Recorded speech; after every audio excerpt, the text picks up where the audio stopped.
everyone. It's Francis, Martin, and Curt for the Natural Law Institute. It is Friday, April 17th, 2026. This is our office hours Q&A session where you've submitted questions and Francis reads them, Martin covers them, and then I add depth and, Martin answers them and I add depth and color. If you want to submit questions, Francis puts the link to do so in the description. We do try to keep a stack of questions. We have 2 months backlog, right? And so it takes us a while to answer them, but we do that on purpose.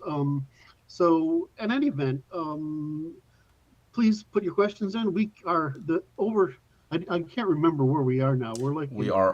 I've almost hit 400 questions answered. Right. So we've got quite 390 something now. Right. Now, apparently, Francis, there's AI coming out now that will cut these things up for us, right? Is that the way I I mean, I've been experimenting with them. I just haven't devoted sufficient amount of time to make it happen yet. In fact, one of the services that Moritz recommended to me, Zhou Computer, I've been using it for other stuff, and Zhou Computer has to figure out a way how to do it. It doesn't have to be a single AI, it could just be a collection of AIs. Yeah, so that should make my job a lot easier, stuff that I always wanted to do. Because we've tried to find volunteers and we burned through those suckers pretty fast, apparently. It's tedious work. I've done a few, it's tedious manual work, and it's just best suited for automation. In the event. All right, so with all that said, we have some interesting questions today, all over the place. So let's get started. Okay, so question 1 from Suki. How might the political, economic, social, and civilizational development in Eastern Europe have changed if Marxism either never existed or never became historically significant and the world wars never happened? That's very hard to predict. Marx was a response to the false promise of liberalism, so he offered another false promise. There were other critics, someone would probably be influential. Whether this would then justify something like Leninism or not, history would have been completely different due to the butterfly effect. If I just remove the Bolsheviks from history, the revolution still happens, but somebody else wins. Possibly the White Army which reinstated the Tsar, possibly someone else. World wars not happening in some form is harder to imagine without much preceding history that led their changing too, specifically how powerful the bunkers became. This feels like a what if all his question. You should have made a video about it. You know, he's good culturally. I wonder how he'd answer this. I don't know. I have some notes here.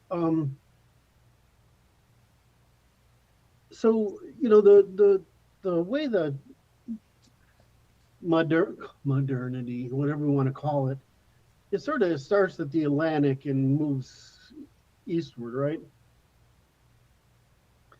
Yeah, so much so that by the time they get to the 1900, you know, the actual core of development has moved from England to Germany already. So, but you know, you're really talking about those worlds, but those civilizations those Western countries had a longer time to do what is really required to build what we consider the modern state, which is need trade in the middle class, an emergent middle class. And so the Eastern Europe didn't quite get there before this happened. So to some degree, its natural trajectory was more harmed than the rest of the West was. Is it because the geopolitics or because the Mongol invasion? Well, that's earlier. That's earlier. I'm talking about modernity, right? So you know I think this guy is asking Marxism, so that's 1850, 1860 or later, right? Mm-hmm. So, so the problem was that it became, because it had not modernized so much, it was more ideologically radicalized, um, and the concept and um, its industrial development was very Sovietized, right? It wasn't a natural industrial development. Demographically, they got mutilated. Um, so I think it would have still been a frontier of the nation state development, right? In other words, that was moving eastward. Um, but it would have been more, I guess, more consistent with its past, um, and that it would have been a slower, more normal historical process of evolution than the sort of revolutionary seizure and mass trauma that Eastern Europe sort of went through. I mean, my argument is that the Soviets radically increased industrialization, but they set back what had been a sophisticated cultural development by a century. So the wars, they destroyed a lot of capital. They fucked up class continuity. They certainly destroyed what had been emerging quite nice legal continuity, their demographic continuity. It screwed up their thinking, which is the epistemic continuity. Um, and it ruined the emerging reciprocity in the Eastern Europe, which was really was more gentle than the rapidness that happened in, it's hard to compare them because, Germany, France, England are canonical examples of the different ways that you can react to the development of the industrial age. Um, so I think it had a harsher effect on them. I think if I wanted to, so Eastern Europe sort of ends out being harder. It's harder. It's poorer, more unequal, and more conflict prone than it would have been if it hadn't been decapitated, and it had naturally evolved a cohesive internal communities like it had been in the past. I have a keen sense of this because I'm very aware of what happened in Ukraine. Because I can look at Western Ukraine, which was part of the Austrian Empire, and I see how sophisticated it was. And then I can look at Eastern Ukraine and look at how backward it was. And I can see that middle as this zone of adaptation, right, spreading, and so that my study of uh, of Ukraine sort of helped me understand what happened to what I view as the Austro-Hungarian universe, which was pretty fucking awesome, really, pretty fucking awesome, and the Soviets really fucked that over. Um, so it fucked over the people, and I mean, you see it in everybody there. There's still lingering effects of it. Was it the total destruction of social capital and trust? Yeah, I don't know if the total is yes, but it was really bad. It was really bad. It's just it was they didn't have enough. They had enough potential to continue to develop into, because they're heavily influenced by the Germans, right? I Mm. mean, so they had enough potential to sort of keep going in the same direction and become just like Germany flowered because of England, right? Uh, Poland's flowering now, right? The rest of Eastern Europe would have continued to flower without the Soviets doing what they did. So I view it as fucking catastrophic. I don't know how they view it, but I view it as catastrophic.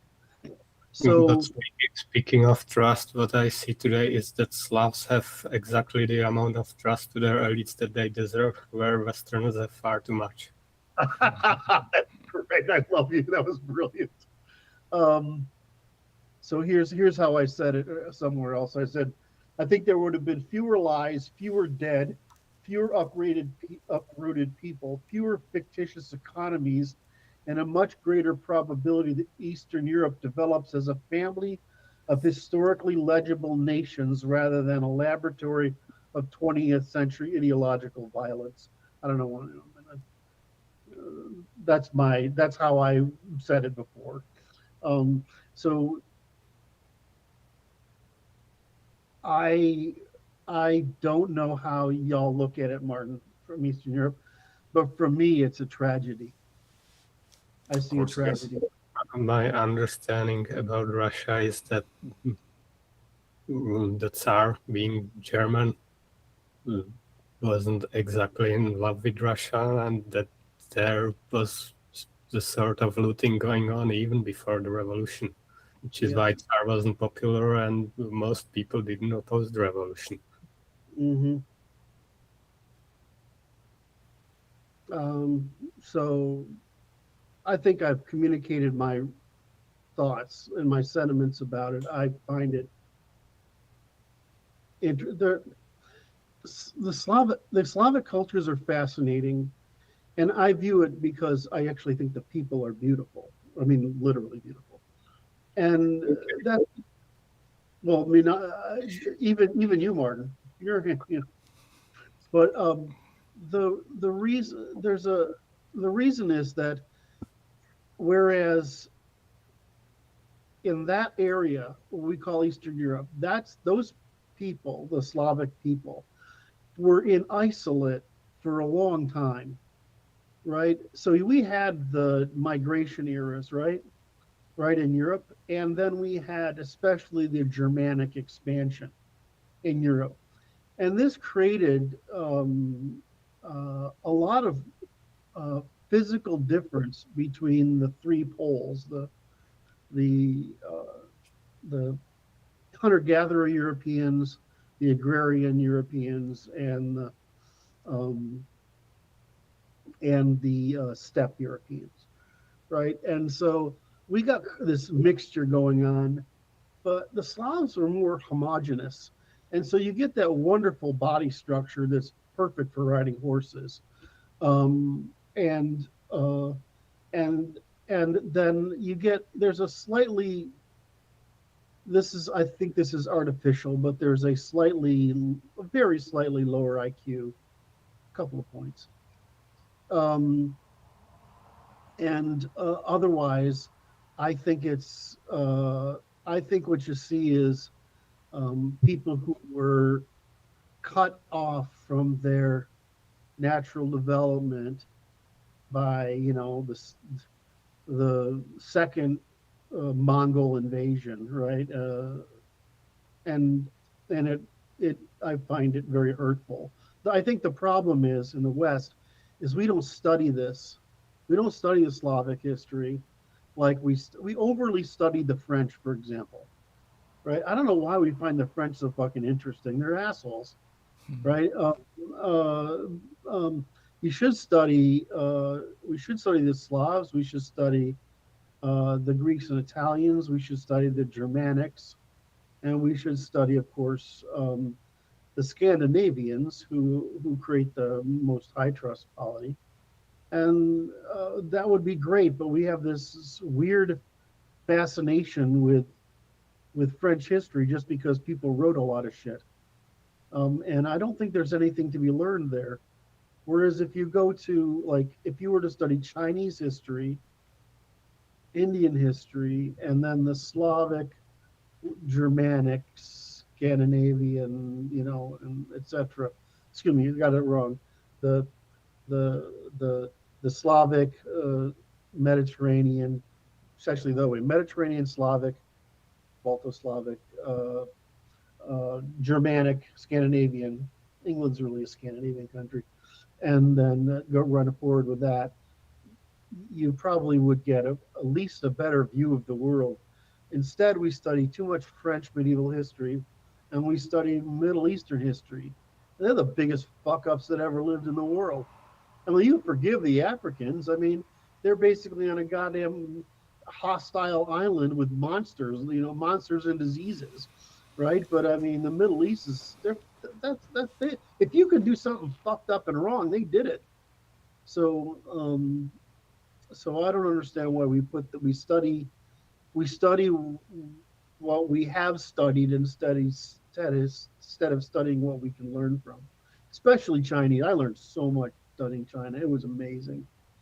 I mean, it's almost alien, right? But then you go to study India, and it's like, okay, this is fucking alien. Are you sure these are humans? Right? I mean, that country is so fucking weird, and it's fascinating. So there's nothing to learn from the Central Asians. There's what we can learn from the Middle East is what not to do, um, and what we can learn from uh, uh, India is how you solve the diversity problem nicely.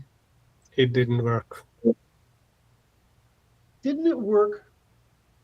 I mean, it slowed down the decline, perhaps, but it Yeah, happened anyway. There yeah, was leakage between the castes. yeah. But at least, but they did okay, right? I mean, they didn't. They made the They best of what nature have Yeah, handed they to did them. okay. I mean, Mm. you Yeah, look at but it's look at kind of. where they are now. Best just wasn't good enough. I understand, and they're really burning their reputation here in the states fast. Um, Whereas if you look at uh, Korea, Japan, and China, that's fucking fascinating. Um, it's absolutely fascinating. Incredible water advantages, um, incredible agrarian advantages, but the same fucking barbarian problem we had. Um, but I mean, once you got those rivers running that like that, I mean, that's just solid fucking gold. Now the America has it the other way around, which we have this enormous V in the center of the country that is like, okay, well, if you want to grow something, you can grow it here. It's the most Right? capital rich. It's the largest and most capital rich region on Earth. On Earth, right? It's crazy.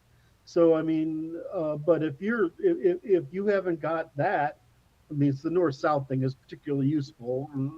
But if you haven't got that, you uh, look at the river civilizations. You talk about China, the Indus River. What's the Indus Ganges? Is that the two of them? Um, and then you look at the Fertile Crescent, the Mediterranean, the Nile, and the Tigris Euphrates. Um, they have incredible transport advantages. In other words, and that's important. You can get places, but I mean the problem with the great advantage of the East and the West is there's at least oceans on some sides, and the assholes are in the middle, right? And so we have to deal with the assholes from the middle. But the problem with the Middle East is not only they have to deal with the assholes everywhere, they're assholes too. So I mean, it was a nightmare. Um, but I just view it as, uh, I hate, I should talk about this for a moment, but you know, the we finally got it. I just blew it as, look, if you've got a 75 average IQ, there's only so much you can do. If you got an 85 average IQ, there's only so much you can do. Shit, but once you get to 100 Europe or 105.6 East Asia, there's a lot more you can fucking do. So so the that turns out to be have been a huge advantage we haven't been allowed to talk about. But as I don't know if you guys are following this stuff because I follow it religiously, Nature finally published the end all be all article by Reich and his group. And, it's like, sorry, he warned us back in 1718. You fuckers better get ready for the fact that there are big fucking differences between the races, right? Because that's what's, you better get used to it because that's what's going to happen. And so what we've got is the past, it's over the papers take a while to get published in a thing like Nature, so you know about this stuff ahead of time. But I mean, once it hits Nature, it's like, okay, there's nobody to argue with it. Um, so you've got the vast difference between the population groups. Most intellectual development happened after we left Africa, and most of it's neotenic in origin, which is a normal evolutionary process. And surprisingly, a hell of a lot of it happened in the past 10,000 years, especially in Europe. So It will convince absolutely no one who wasn't already convinced for a long time. Sorry? It will convince absolutely no one who hasn't already been convinced for a long time. I don't know. I like being able to say, so it's actually you guys who are the anti-science people, science deniers, right? Because that's what they are. They're science deniers, right? Like who is? The left, they're behavioral of science course. deniers, they're biological science deniers. They call us being science deniers of mostly because I guess it's a climate change. Is that the one? And I'm like, well, I don't know if we're deniers, but we're skeptics because you fucking lie like a rug. I mean, I was part of that game. I was involved in it, and they fucking lie like a rug. It was terrible. So, I feel like it's more that we're punishing them for lying and trying to abuse it rather than try to actually solve it. So they call us, right? And then we have the religious people who sort of fuck us over with their anti-Darwinian stance, which kind of screws it up, especially here in America. But science denial is what it is. So I view it as I have this series I paint. We have the blank slate by 2000. We have sex differences by 212. We have race differences by 218. And it's just a matter of how long it takes for the public acceptance, right, of these realities. So, Well, anyway, again, writers like Charles Murray is at least a decade before oh, yeah. ahead of the populace. I remember reading his stuff when it came out, and I'm like, this is obvious. It's not a matter of what's being published. It was obvious to people throughout the whole history, and then they rejected it because they were incentivized to reject it. Correct, as usual. All right, so did we usually did our whole thing of spending half an hour on the first question? Yep. I see somebody in the YouTube comment thread by the name of Suki Laurent. Is this Hi, our Suki. Suki? I don't know whether this is our Suki. So Hello, man. there's a YouTube streaming lag, so we'll let him answer that question. Meanwhile, let's move on to question. That's a smart fucking guy, right? Yeah. And his humility is the opposite of most people's, right? He is really humble. He asks questions, seeking to understand. He's absolutely wonderful. I love him. By the way, the last question that we just answered was from him. What's that? The question one was from Suki. The question we just answered was one of Suki's questions. All right. Let's move on to question two. Mm-hmm. What domain of knowledge does music theory lay under?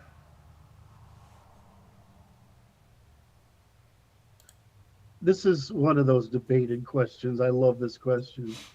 You notice Barton didn't go there. It's like, oh, fuck, I'm not getting involved in that mess. Those questions about art are for you, obviously.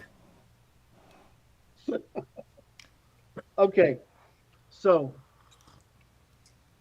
it depends on which piece you're talking about. Unlike many disciplines, there is an aesthetic component to it, right? So not sure there's an aesthetic to. That's not true. People. This is the argument. There's an aesthetic to hard sciences because there's a beauty in what we think of as the simplicity. In other words, once you understand them, they're simple to express, or elegance to their simplicity.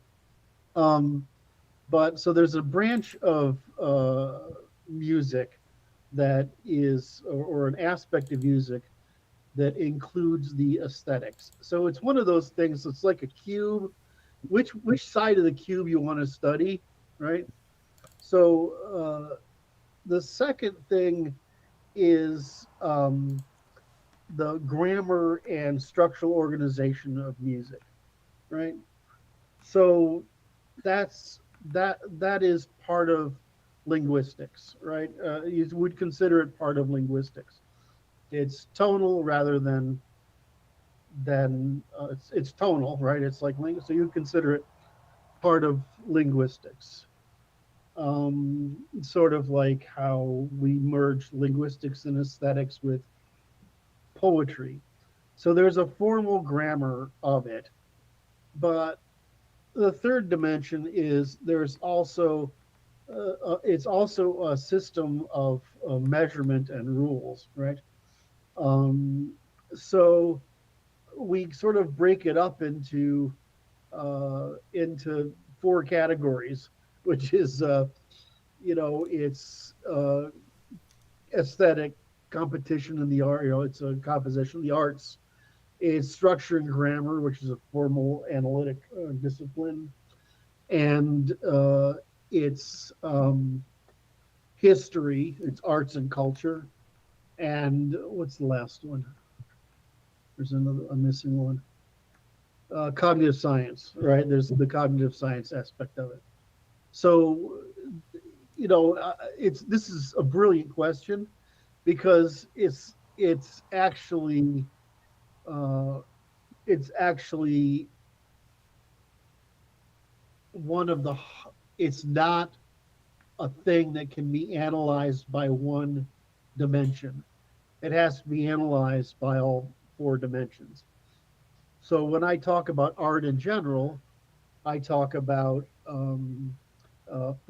three parallel dimensions in one, ternary logic and a vertical dimension, which would be um, craftsmanship, aesthetics, in other words, design, and meaning, or what the meaning conveyed in the cultural context. And then you have the vertical on top of that is the degree to which a thing is iconographic or symbolic of the movement in the arts through the development of the arts over time. So just as you can look at art from that perspective, when you start looking at music, you can look at it with the same system.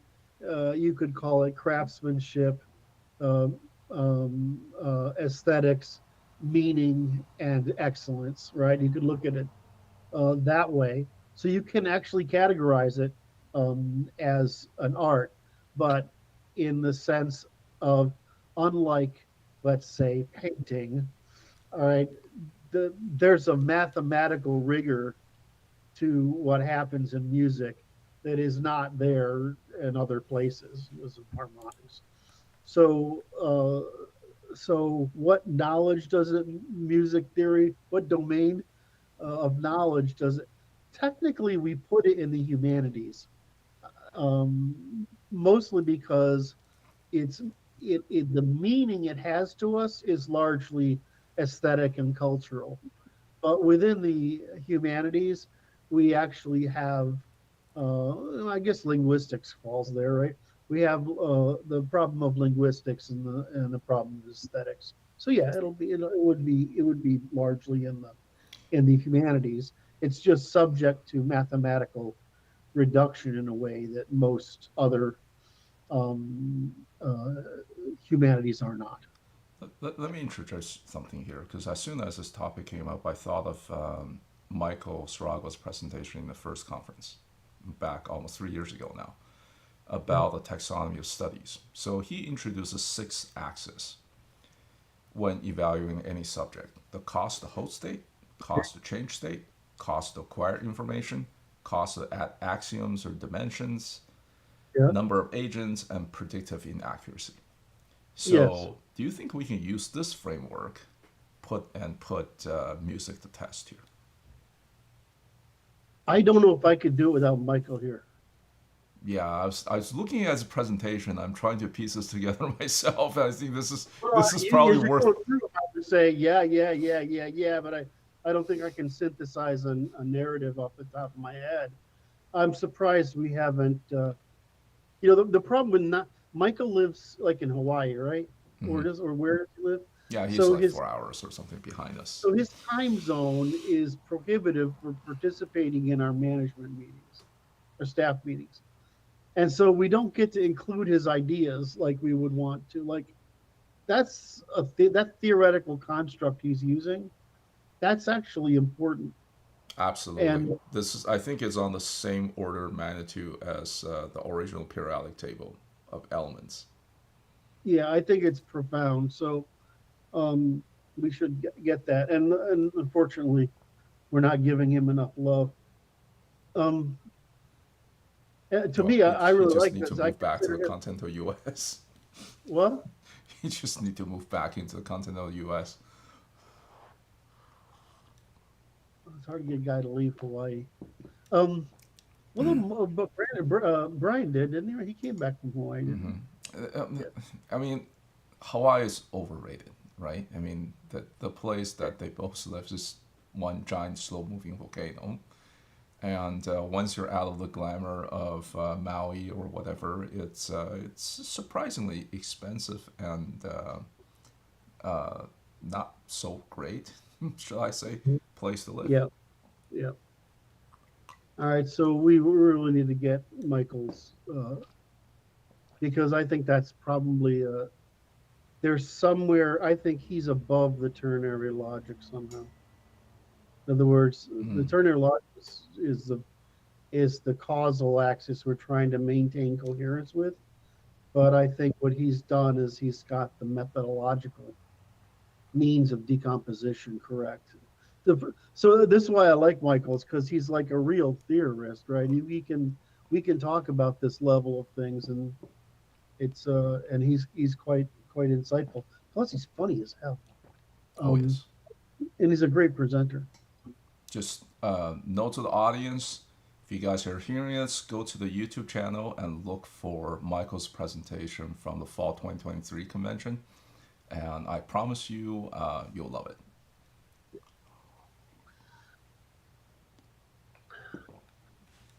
All right, shall we move on?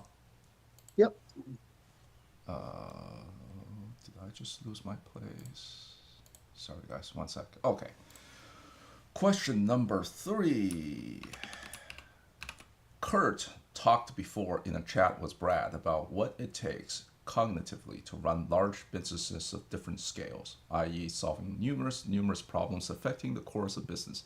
If there is a means of training your mind to deal with problems apart from directly doing it, how would you do so? And also, the video of the chat appears no longer to be on the YouTube channel. If you could again go over that valuable information, that would be useful. This must be one of yours and Dr. Brad's chat series. Aren't the videos just unlisted and accessible from playlist? I think what happened was I stashed it into a playlist somewhere. I never. Did I hide anything from public? I don't remember. A while ago I curated so that the convention videos are front and center. It doesn't mean that it's not on the channel. You just need to take some effort to find it.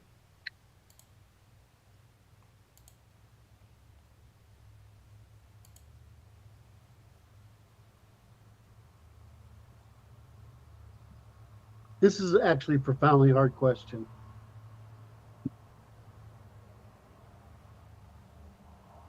Is there a way of training your mind? The way to think about it is how do you think differently? Most people think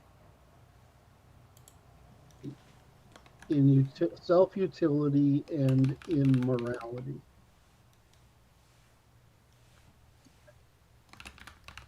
So I can reduce it, I think. See if I've written anything about this that's really obvious. So, um,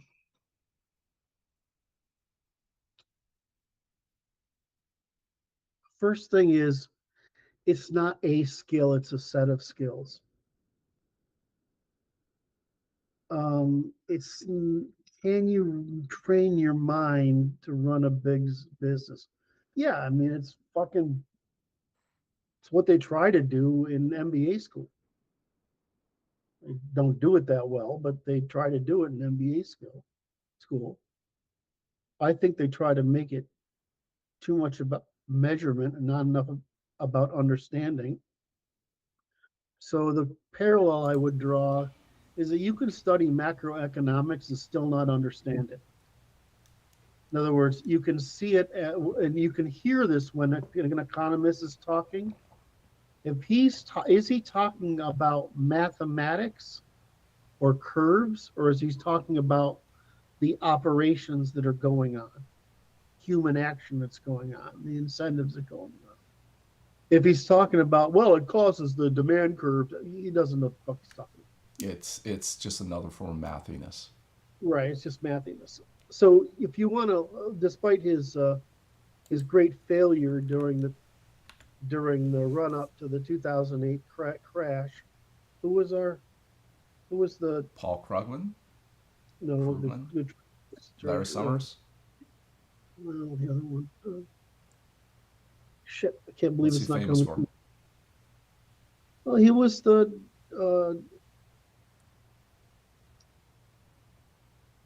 the central banker during the run up to the. Oh, Bernanke. Or you're talking about the other one, the Oracle. Gosh, what's his name? Can't Greenspan. do it. Greenspan. Thank you, Jesus. Well done. All right.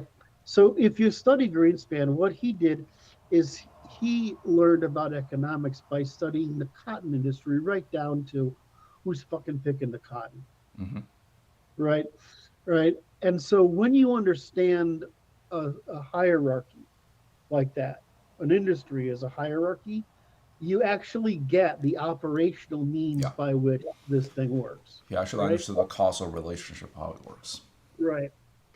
And so he was wrong about the reinsurance scheme of the which was going on at the time, which I suppose he shouldn't have been. But there's those of us who have understand the foundations of mathematics and an application to economics, and there's other people who understand economics, and there's right as a mathematical system of analysis, and there's people who understand economics as the consequences of human behavior. And I thought he was doing great as the latter. He didn't understand that the reinsurance game of these credit default swaps and whatever. He didn't understand that this was a fucking not non-transferable epistemic system of deceit. So I remember sitting in a cafe outdoors with a bunch of economists and going through this, and them being surprised. I'm like, you guys should not be surprised at this fucking argument, right? I mean, the fact that I'm making the argument that it's a you're creating a moral hazard, right, of incalculability, because you're assuming discreteness or insulation of the different decisions, when all you're doing is essentially uh, uh, uh, raising risk to X powers recursively, which came out in The Big Short and all that other stuff, right? That all came out there. So Greenspan did understand this way of doing it, and so that's the problem: is do you actually understand your business from that level? And so this is why there are craftsmen who come up through the business. It's one of the reasons engineers tend to rise to the top, the CEO position, is because they have a thorough understanding of the business at all levels. You can be a talent manager In other words, you can manage the talent. You can be a financial manager, which is you understand how to move capital flows through your business and how that works. And you can be what I would call a political manager, which is what you have to be at a Fortune X company, because you're trying to balance the interest of employees, shareholders, vendors, whatever, all this thing. And it's actually a political game rather than Yeah. anything else. Tell me about it. Um, I used to despise that, and I realized in a large company that's just indispensable. yep, And unfortunately, you can't run the other way around, other than maybe having a truly sentient AI acting as the benevolent dictator. yep.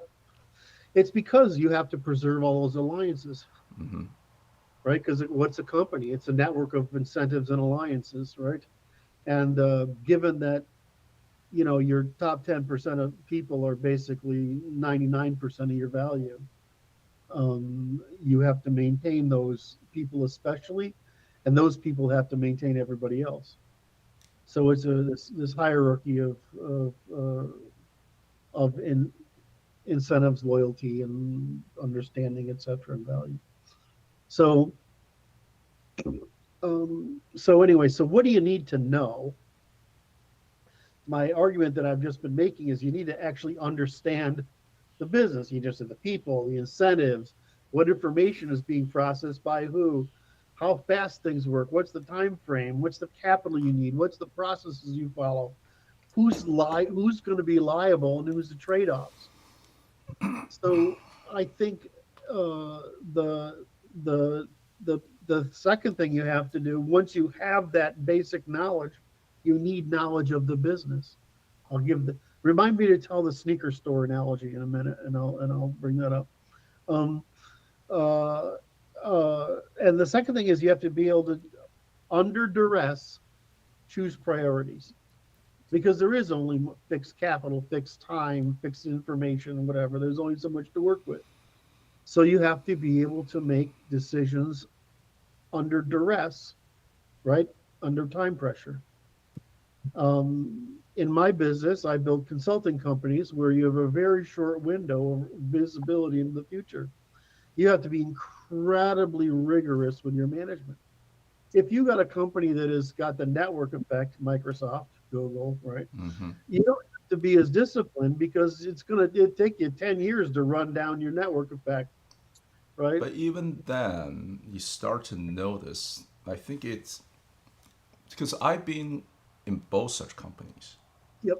joined around the time when they went from the initial boom to stabilizing to like maybe Yep. even decline. And I Yep. noticed a subtle changing patterns, right?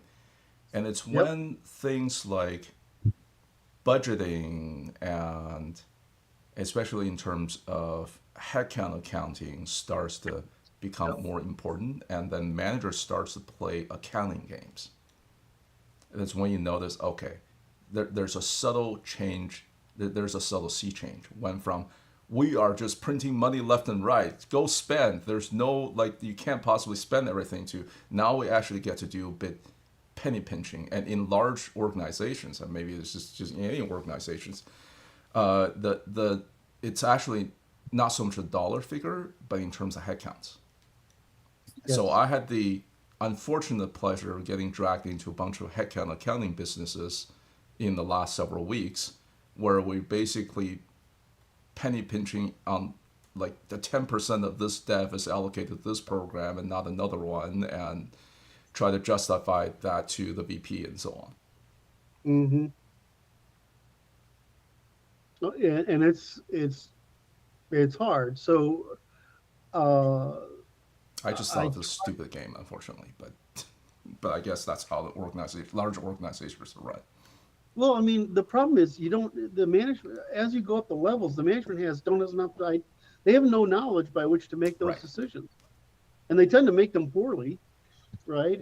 Then you got Or to but then, they just tend to rubber stamp everything, and right. their directs, those people in their reporting chain use it as a way of plausible deniability.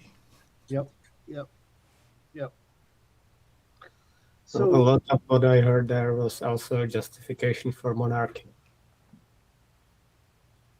yes, that was a really great insight. Mm, So well, yeah, but a monarchy is not going to solve this problem, right? You're talking about like a he, Steve Jobs kind of CEO,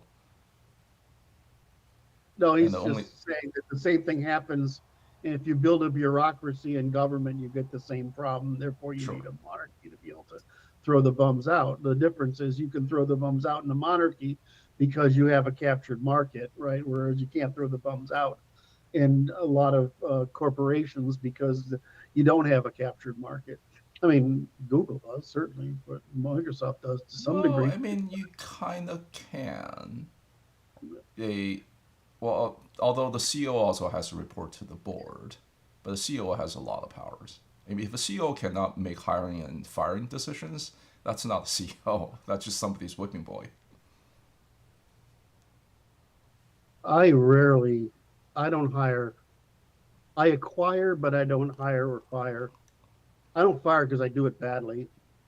Because if it gets to me, it's a fucking problem. Sure. Um, and hiring, I don't hire unless somebody comes to me and says, "I need you to sell this guy." Right? That's really what. That's I'm not hiring. I'm just showing interest in a candidate to demonstrate that that candidate has value to the business, right? We believe that you have value to the business, therefore we're going to have the CEO talk to you. And the people ask me questions. I'm like, the only reason I'm talking to you is because they think we need to hire you. It's not because you're trying to sell me. I'm. It's the other way around. I need to if you're that valuable that they want me to talk to you, I want to know what it takes to make you happy and successful myself so that if it comes a time I need to, I can. It's just the opposite thing they think of when you're talking to them. But yeah, you don't hire and fire people. I fire people. It's usually spectacularly embarrassing and not very good for that person because I usually do it brutally and publicly. Um, because I only fire people for really one reason, two reasons. They've either been criminal, right, which or committed a crime, which I rarely affects me, or they're acting selfishly at the expense of the company and the team. Yeah, I was going to say, Um, in the first case, the firing is you, the police will take care of that problem for you. yeah, just doesn't. I mean, usually that's someone in accounting has figured something out, Hmm. and it's always the same. We let a hiring decision flow too far down, like in IT. This is a usual. And some asshole sent 10 Mac, 10, what are the expensive Macs, the big ones, the big Mac to his fucking house. Hmm. Right. I mean, you're going to see that. And it's going to show up in accounting. So I would say the second thing is so you have to know your business. You have to be able to prioritize under pressure. I think when I say know your business, you have to see it as flows.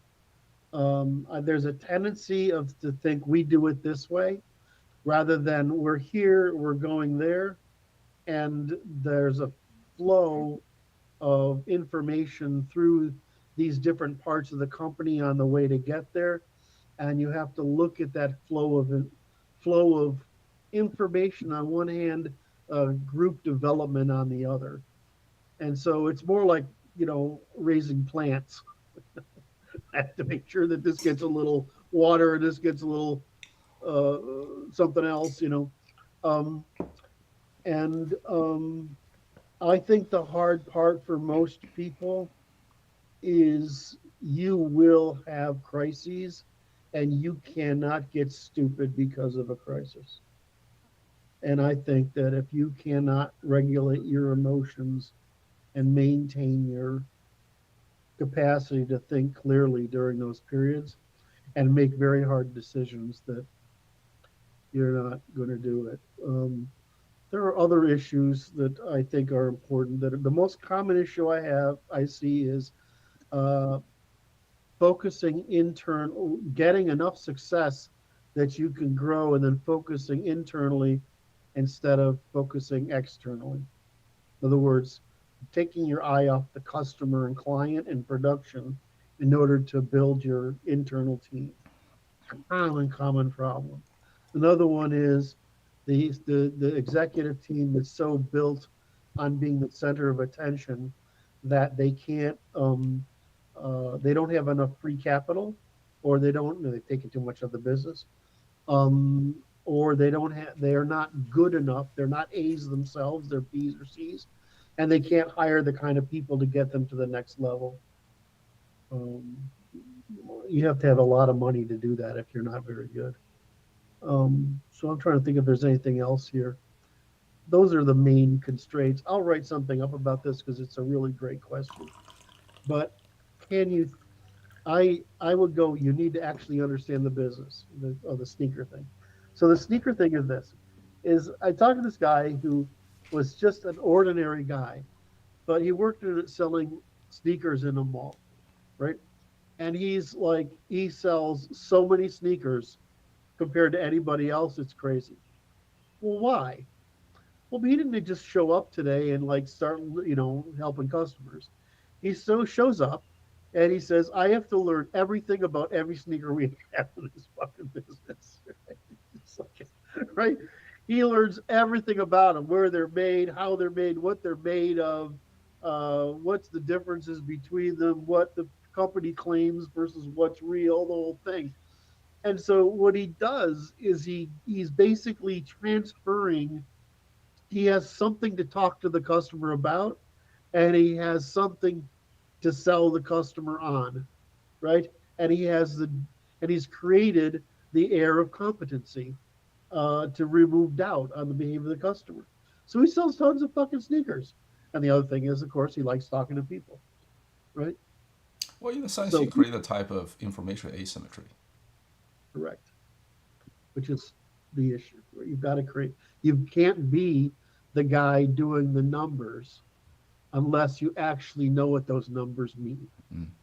And so you've got to get to where you understand the cotton has to be planted by this time of year. It needs this kind of acidity in the soil. It needs these kind of nutrients that can only be grown in these regions under these conditions, right? There's going to be a variation based on the geography of the quality and range of it. Here's how you have to pick it. Here's how you have to store it. And here's how you have to process it. Here's how it enters the market. Here's how the market distributes it around the world by what auction and price, here's what kind of looms it goes into, right? I mean, it's just fucking crazy. I mean, they still make gunpowder out of cotton, do you know?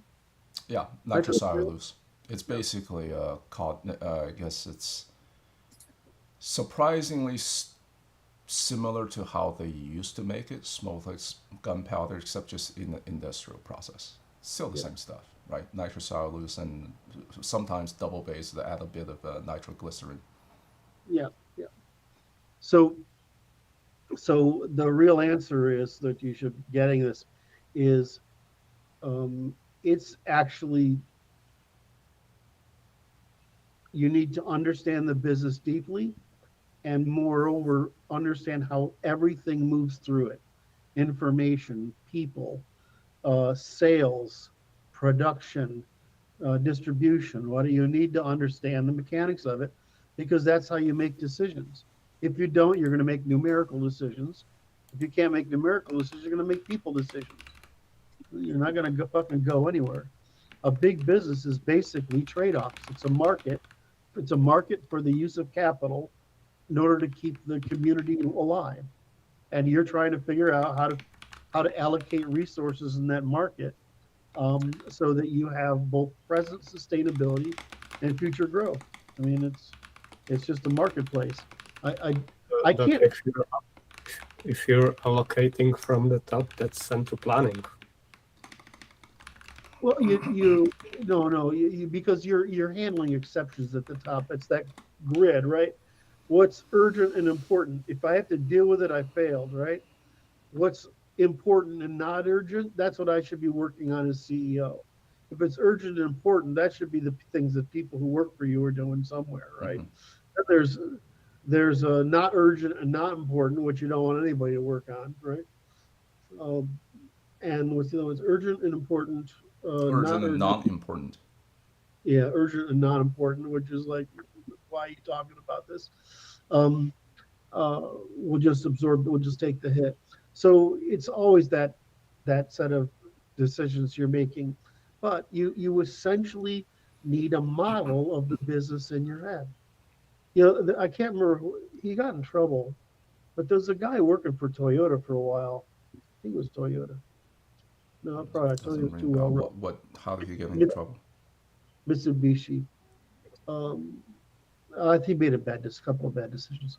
But for a while there, he was like, that guy was able to look at those. He understood the business and understood the numbers.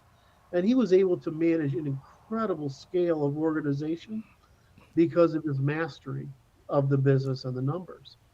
Well, the business is one thing, the numbers are just the measurements of it. You have to know what those measurements mean. Hmm. Some guys, they can just do that day in and day out. I mean, I used to work with Elliot Koenig, and he would take the fucking printouts, these big printouts home at night, which would have inventories or store allocations, whatever, and he would go through and he would mark it up at the fucking store level. You know what I mean? He would go through at that level of audit. Well, why? Well, because he understood, and because he could, and because it made a difference. And but some of us just don't want to work like that, right? Some of us want to offload that. We want to try to work at higher level problems. But Well, it reminds me of Franz Joseph II. He was single-handedly running the whole empire. Everything that happened went through his office. yep. Yeah. Well, it's great when they're still able to do that. But So if they fail to build a system of succession, that's when things fall apart. yep. Yep. All right, I think we killed that one. Yeah. I hope so. I'll write something about that because that's a really great question. All right. Ready for a fun question? Question 4. Oh, What are your top 3 television shows and movies? It's harder than the video game one. I know in my younger years I'd have easily pointed to Tarantino and Coen brothers for favorite movies. I still use quotes on occasion and still appreciate the humor, but I recognize how subversive most of it is. Nolan's films largely hold up, at least I think, and then probably Kubrick, though The Shining is likewise subversive. The Lord of the Rings trilogy would also be somewhere near the top. Beyond these, I'll probably start thinking of classic Czech and even Russian movies. I still have a lot of classic movies that usually show up on these kinds of lists to catch up on or rewatch with my present perspective. That's why they're not here. It's similarly problematic with TV series. I'd have easily put Breaking Bad at the top and I might still want to rewatch it someday, but you guessed it, subversive. Otherwise, I don't think I've actually seen anything more recent than Game of Thrones and some cape shit. Apologies that I can just give a straight answer to these kinds of questions. Curt, you want to go next or do you want me to go? you go because I'm still thinking. Okay. So I realized after I wrote this down, I limited to only TV shows, and I can't think of my top 3 movies off the top of my head. But my order would be Battlestar Galactica, the new should be 2004. Gosh, that's so old. From the 2004, Babylon 5 from the 90s, and the X Files. I think Battlestar Galactica because despite being in a sci-fi setting, it's really a series about humans and how human works, and they've done a great job portraying that. And also, I just have a penchant for sci-fi stuff. Babylon 5, that one was interesting, and I think the show's creator have interesting philosophical insights that are somewhat reminiscent of NLI, the science, like this whole idea about threes and threes, the like the Minbari council is made of 9 members, 3 members each from each of the 3 castes, which reminds me Mhm. of our gosh, why is it in the back of Ternary my head? logic. Ternary logic. That's right. And the whole deal about vorlons and shadows. One is just kind of evolutionary dead end. The other one is essentially the representation of the Red Queen and keeps on. And I think the shadows' whole idea was we want the younger races to war with each other and advance and compete. If a few dies along the way, that's just how the nature intended it. Which is actually, I didn't at the time I didn't understand it. I just watched it like any other sci-fi show.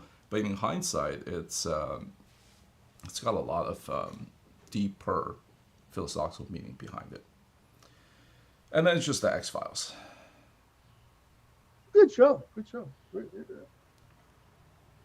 Yeah, X Files is X Files. I haven't seen anything else that tops it later. I think there was the guy who did the X Files also did a short-lived show called oh God, what was the name of it? Chris Carter. Space Beyond. The what? Space Above Beyond, which could have been another great one, but they Okay, canceled I it. don't think I've seen that one. If you haven't seen it, it's worth watching the episode. Um, Great premise, and it's because it's them, the guys who did X Files. Um, this is always a hard question because I can't really.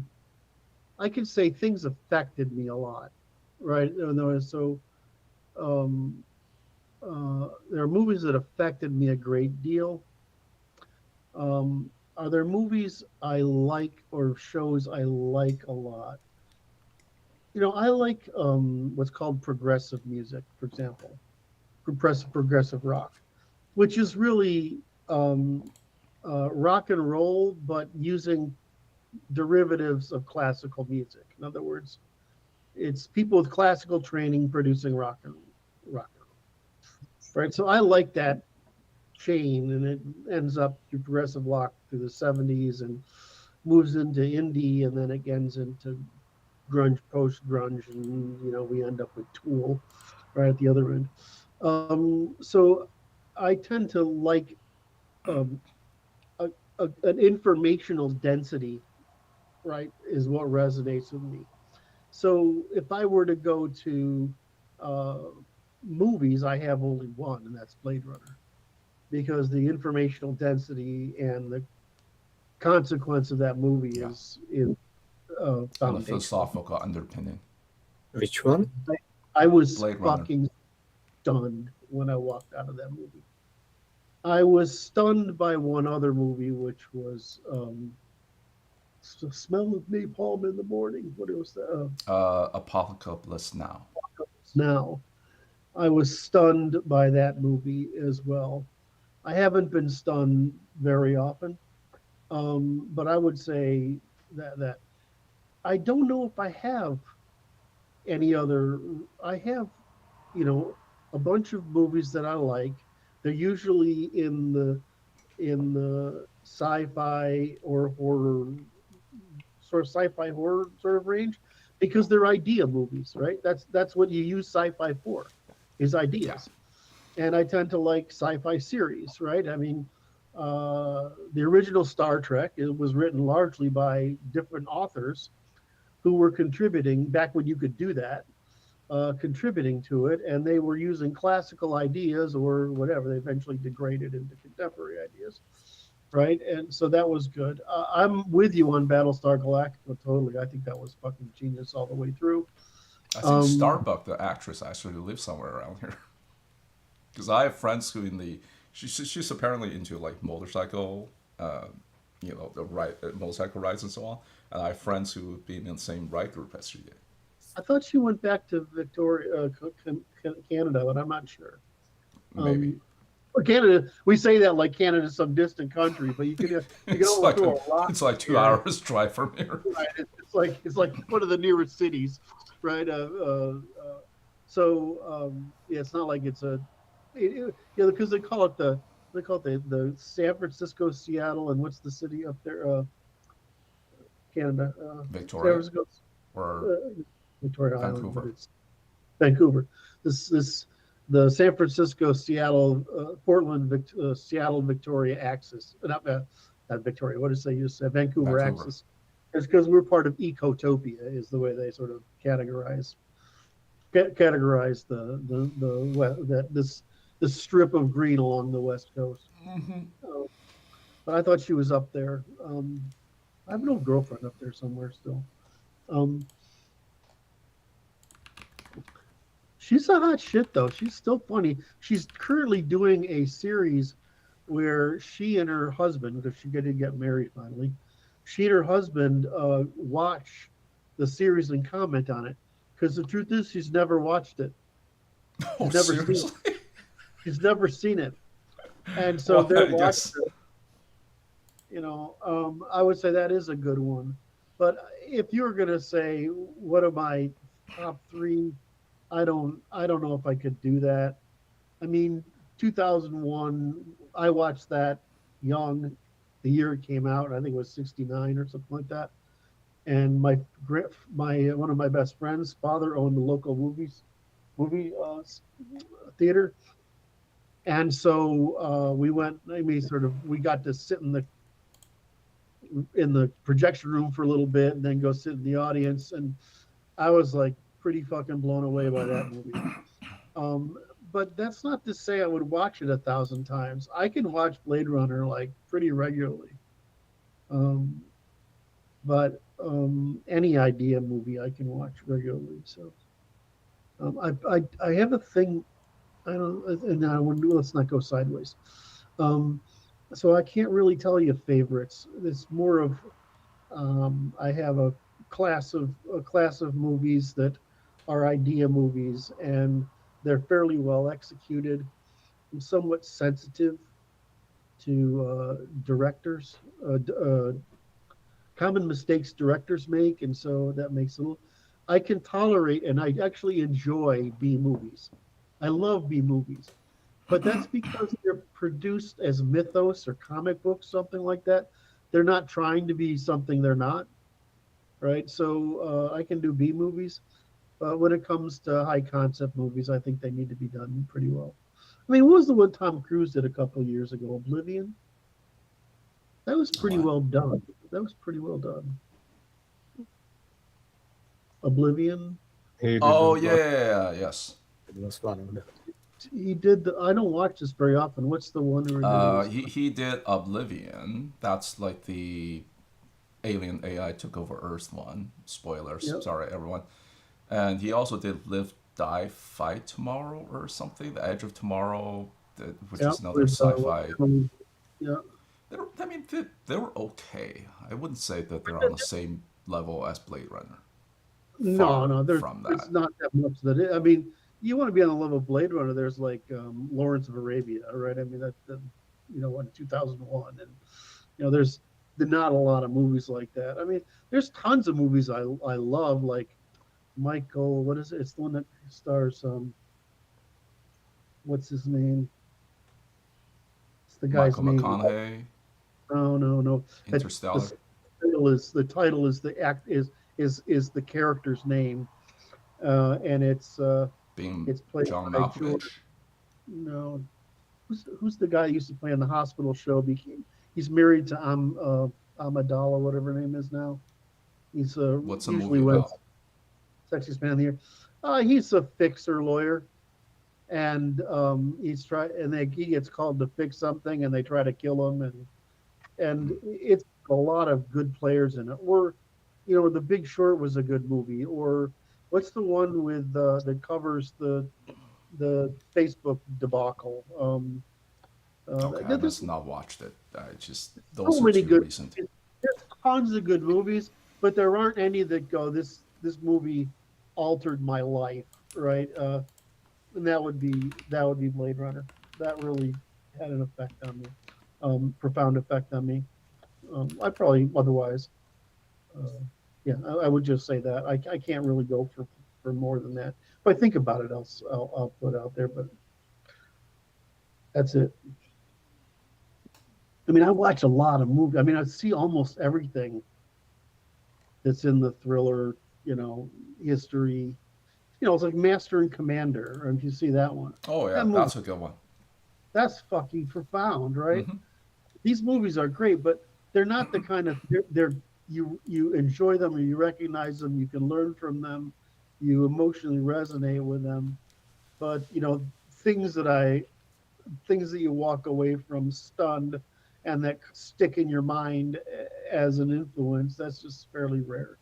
I think the best movies, at least for me, are the ones that when I watch it at the time, I didn't quite get it, especially if it's in my younger years. And then in hindsight, I'm like, wow, this Yeah. thing has depth. Yep. I kind of watched Blade Runner that way, right? When I watched Blade Runner, I was in the teens. I was like, okay, yeah, it's interesting action movie, a lot of weird dialogue, somewhat memorable. It wasn't until much later in life I realized, well, this is really about exploring what defines a human. Yep. Or you know, The Shining is fucking, you know, Kubrick's no joke, right? The Shining is fucking terrifying, and it's and as a construct of a movie, it probably is, you know, pretty profound. But I'm not going to watch it 20 times, right? I mean, I'm not going to watch it 20 times, and I'm not going to gain something each time I watch it.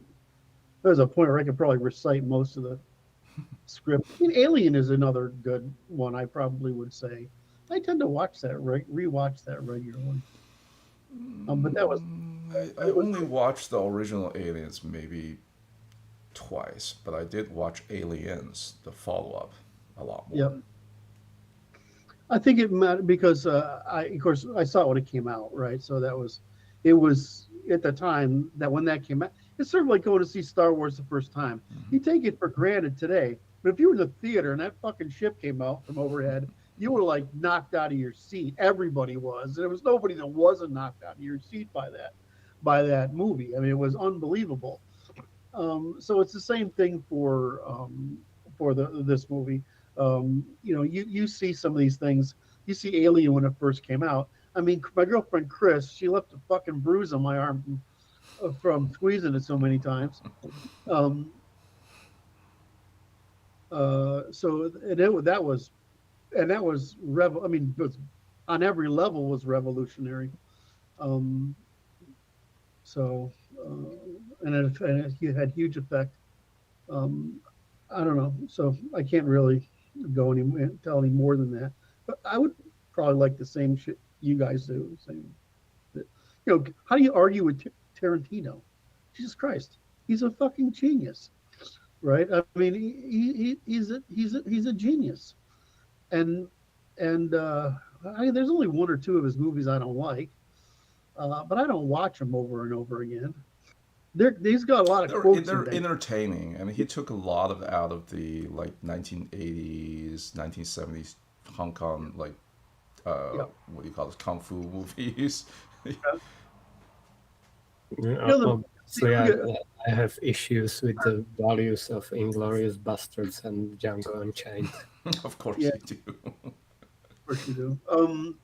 You know, there's should I just had another one? So there's plenty of movies in that place where, as a movie, they're great, right? They're great movies. They're entertaining. They're well executed. They're well they're, acted. They emotionally, they're A tier, but there are only few that deserves an S tier. yeah, there's just not that many. It's just, I mean, I would watch. I would when I would watch when I was younger. I would watch if what's this came on Lawrence of Arabia. That fucking thing is a masterwork of art, and it's also insightful. I mean, there's understanding conveyed by it. Um, Oh, I'm gonna throw this one out there. it's probably not well known because it's a Chinese movie. But the English translation is called Ashes of Time. It's by a, is he Hong Kongese or Taiwanese? I can't remember. Wang Kai Wei, who also directed, uh, gosh, what's the name of that thing? Caution. Okay, I'll throw it in the comments when I find it. But Ashes of Time, it's one of those movies. I think Curt, you're gonna like it because it's one of those movies that really used the play of cinematography, the colors and the shadows, and it's more. It's almost like it's a series of landscape photographs stringed together, and then unfortunately the English translation doesn't do it justice, but it asks a lot of philosophical questions. It's one of those movies that makes you think. Mm-hmm. Like if you want a beautiful movie, watch fucking Akira Kurosawa. Fucking guy. Watch a Oh Kurosawa. yeah, I mean, what the Kurosawa. fuck? I mean, how do you? I mean, I would just look at his movies and as a wannabe director and say, I'm not worthy, right? You know, I'm never going to be able to do this. Um, Let's see. Did Kurosawa direct Ran? So Seven Samurai. Oh yes, he did direct Ran. Those. RAN, Ran, 1985. yep. The same Oh, he thing for even directed Kubrick. Tora Tora Tora. Damn, that Kubrick guy's. gets overinterpreted though. It's like the guys who overinterpret 2001. I find this really funny. I mean, I read it. I saw the movie. I thought I understood it. And I was a kid. I don't know how old I was. Couldn't be 12 or 13. Um, and uh, and you know, people talk shit about it, and then you have Kubrick. You find out Kubrick's real meaning, and it's none of that crazy shit, right? I mean, he was stating what was obvious from what he put on the screen. Anyway, all right, we killed this one because I feel like we're just sort of Oh rambling yeah, now. we definitely killed this one. We could go on for another hour. All right, let's go to question 5. How did the contemporary or modern American re-Judaize Christianity according to Martin? Well, to the extent that means Abrahamization in general, that was already a function of Protestantism with sola scriptura. Puritans, Quakers in particular, turning it up to utopian insanity. For explicit Judaization, we have the Scofield translation to thank for. It successfully convinced millions of Americans that Jews still are the chosen people, and that they have to serve them, and that the modern state of Israel is something to worship.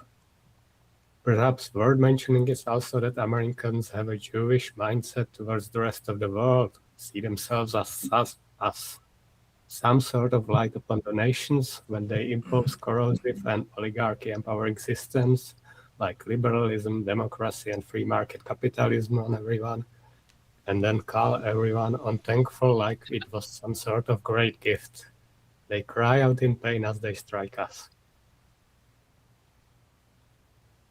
I would say that, um, like water on a rock, you're slowly grinding away at my optimism. Um, that uh, I think I'm beginning to see how I look at the world economically so much and That's part of the institutionally. problem, yes. Yes, and you look at the world more as this is somewhat like the debate I have with Rudyard, as more the experience of the people. And so, what I argue is, well, look what's happened. We've raised humankind out of poverty, and you're like, yeah, but the price. Look at the price. The price is this fucking bullshit of liberalism. And I'm like, well, okay, well, my view of that is that the liberalism bullshit, Eric, is the story we told to fight communism, and that became the primary objective instead of the economics becoming the primary objective. Well, the That was- issue, the That's issue what with that, happens when you get a ruling, when you get a bureaucratic fucking class that is that can do something by sentiments in voting instead of empirical measures.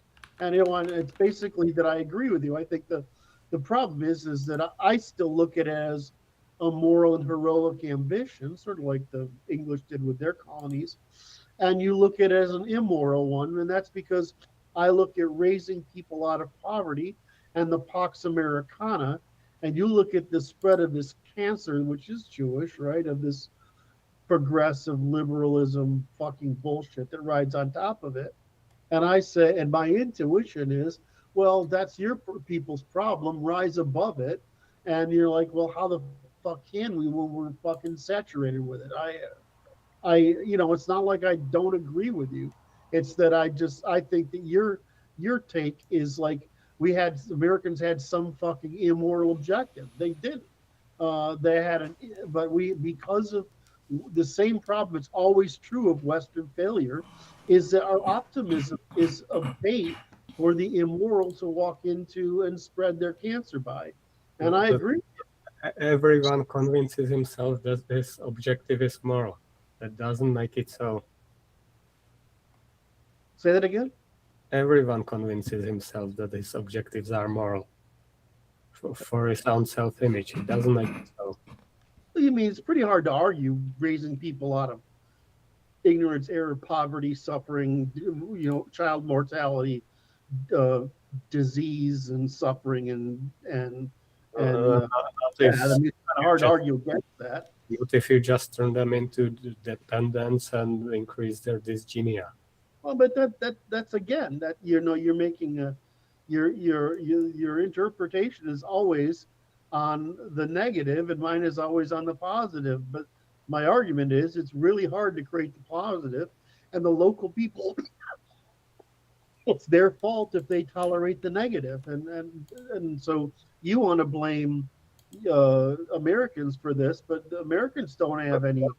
Then you're imposing statistically policies that reduce their agency and then blame them for not having enough agency to resist it. If you look at the constraints on Europe, are they American or the European? You guys have been killing each other fucking ever. Right? But, Americans but, got their attitude. but Americans got their attitude. They're always killing we are not in this situation because we were killing each other. It's when we were forced to stop killing each other that we ended up in this state. All right, so you want to go back to killing each other, fine. Trying to decide if I think that's a bad idea or not. As a way to outrun the Red Queen, probably is a good idea. Mm-hmm. And certainly I don't want us killing each other for bunkers as we were in the World Wars.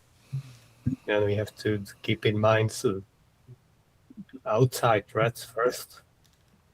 But I don't see peace something to be pursued for its own sake without regard for the cost. Yeah, again, I'm like, I think you're skating on the responsibility. We didn't tell Hungary to go down the path they did, and they did, and it worked for them. Yet in the end, they've chosen to go with the rest of Europe. I think that that's just what people are going to do. If you think that there's evil in it, then I think that's a domestic problem. I don't understand why it's not a domestic problem. Why that's somebody else's problem instead of your own. I look at Americans and I look at our problem, and our problem is domestic, right? We have allowed the same shit that's happening to you to happen here. And it's harder to change things here because we have constitutional supremacy rather than parliamentary supremacy. So it's really hard to get that shit done here. The stuff done here compared to Europe. But then again, we also have a federation of states with a central government makes it very hard, even more hard to get stuff done. Whereas you guys have individual states and your federal government is fucking really not very useful, good, or successful. So, I mean, it's easier for you guys to experiment. And the experiments, especially the French and German and Italian, have gone wrong. Now the Polish are beginning to look dangerous. So, I mean, dangerous, a danger themselves, even them. So we'll see. But I don't. I think you want to spread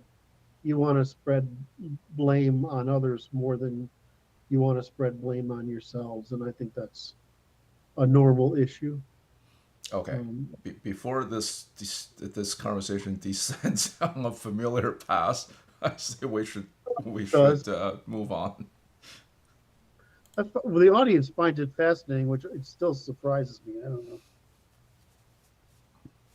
All right, what's the next? All right, question 6. What is the Institute's position on group evolutionary strategy of the Mormons?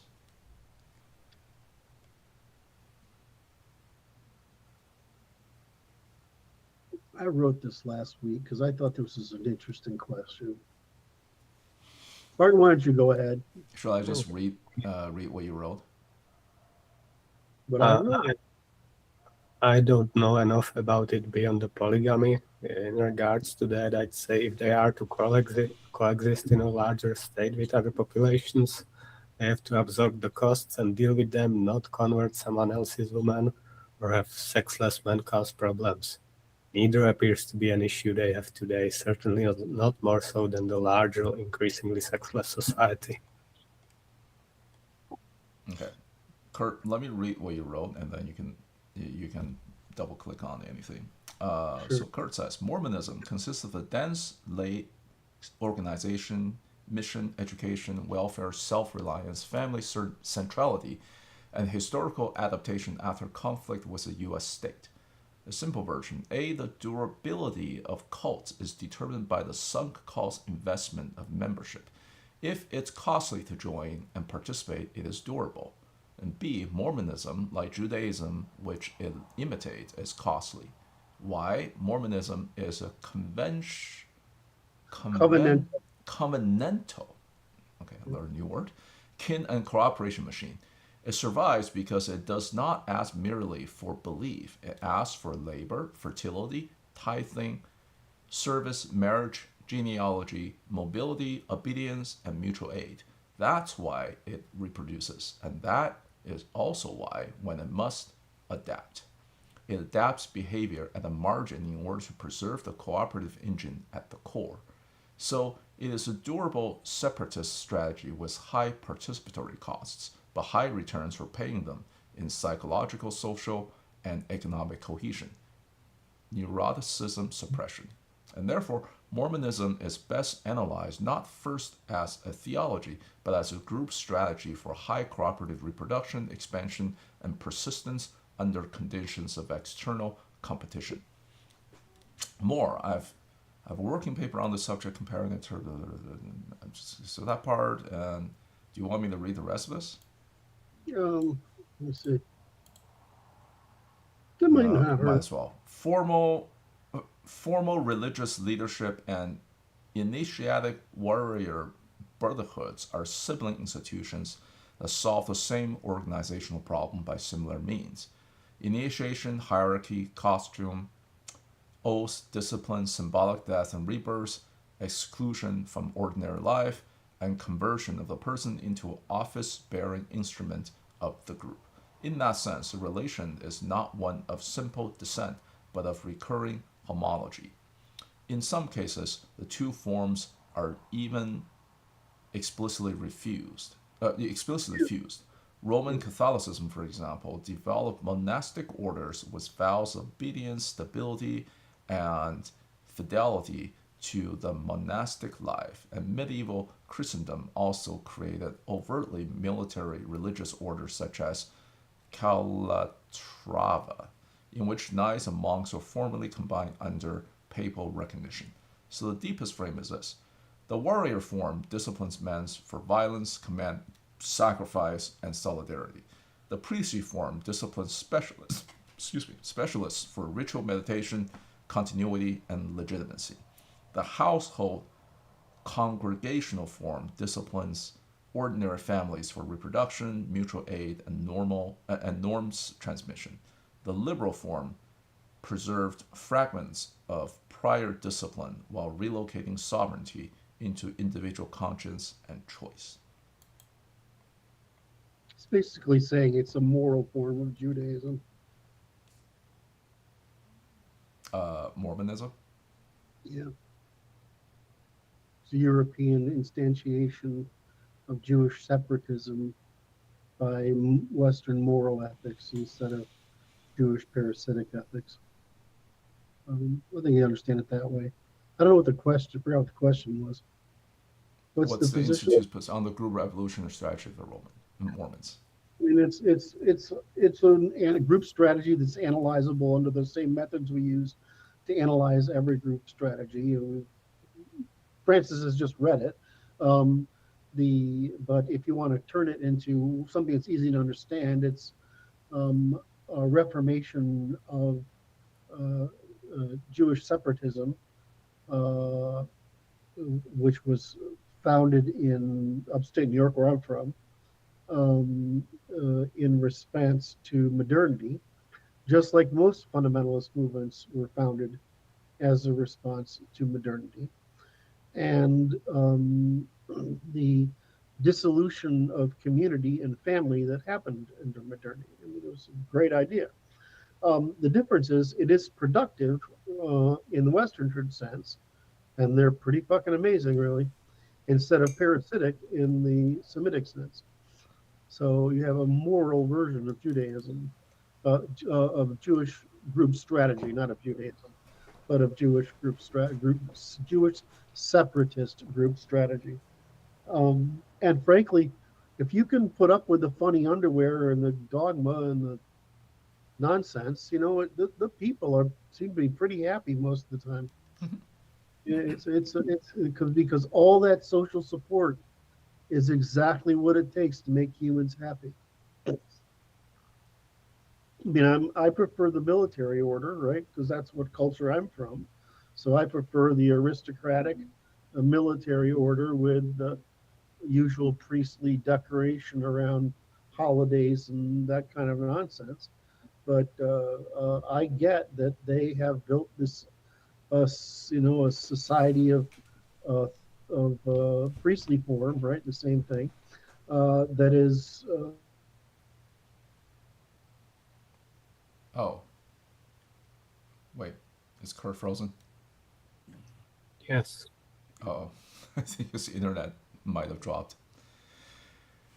So Okay. people clearly need one of those and not liberal individualism. Well, it's not fair if he can't talk back. Yeah, I'm just trying to fill in the space. Text him really quick.